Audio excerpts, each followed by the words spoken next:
Uttarakhand has made history by becoming the first state in independent India to enact a Uniform Civil Code Act.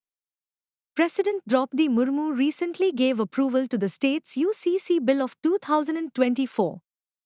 In an interview with The Hindu, Chief Minister Pushkar Singh Dhami discusses the importance of the new law, aiming to win all 5 Lok Sabha seats in the state for the third time.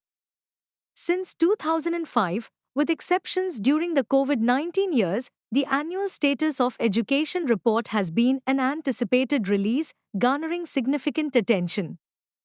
In January of 2023, the report once again took center stage, particularly focusing on the foundational skills of adolescents aged 14 to 18.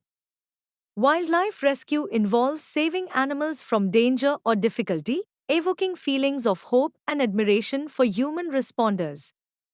However, in India, escalating human-wildlife interactions require nuanced solutions beyond reactive capture and relocation. Distinguishing between true rescues and captures is crucial.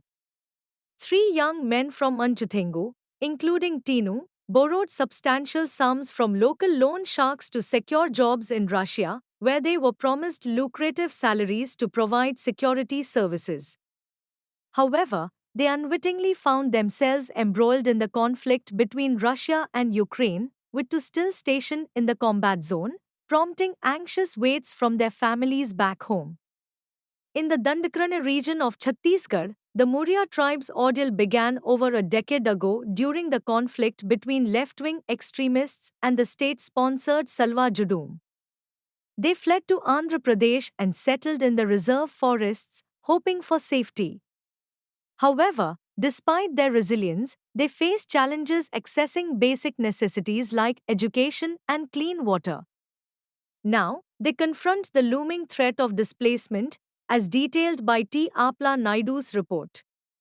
The Asian Development Bank has revised its growth forecast for India's GDP for the fiscal year ending on 31st March 2025.